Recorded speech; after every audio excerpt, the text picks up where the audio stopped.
lorsqu'un juillet 2002, Bertrand Cantat, charismatique chanteur du groupe de rock Noir Désir, et Marie Trintignant, actrice talentueuse, se rencontrent. Si est-il le coup de foudre, les deux quittent tout pour se mettre ensemble et vivent une histoire sans filtre, parfois brutale, pendant laquelle ils s'obligent à couper tout contact avec leurs anciennes liaisons respectives. D'anciennes liaisons qui sont surtout les parents de leurs enfants. Bertrand Cantat est marié avec Christina Redi, la mère de ses deux enfants, Milo et Alice, alors que Marie Trintignant est toujours unie avec le réalisateur Samuel Benechetri, le père de son dernier fils Jules, âgé de 4 ans. Et si est justement de celui-ci que part leur dernière dispute, avant de partir en Lituanie, où Marie Trintignant va tourner son dernier film, elle demande au père de son fils de se voir pour régler des procédures. Et se montre énigmatique, tu es beau. Tu me manques beaucoup. Je vais partir, seule. Je vais faire ce film.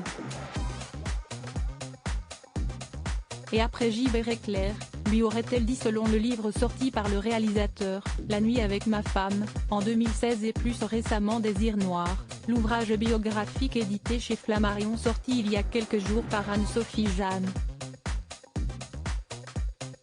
Samuel, qui a 11 ans de moins qu'elle et distingue sur l'épaule de sa femme le S de son prénom, accepte. Mais ne la reverra jamais. Je t'embrasse ma petite Janice. En effet, quelques jours plus tard, lors de l'une des dernières fêtes de fin de tournage, sa femme retrouve Bertrand Cantat. Et celui-ci est très énervé, malgré leur pacte, elle a reparlé avec Samuel Benechetri. Il n'a sans doute pas connaissance de leur petite entrevue, mais a trouvé un texto du réalisateur à sa femme. Une des phrases le fait tiquer et éveille sa jalousie, « Appelle-moi quand tu peux, rien de grave, juste pour la promo du film. Je t'embrasse ma petite Janice. »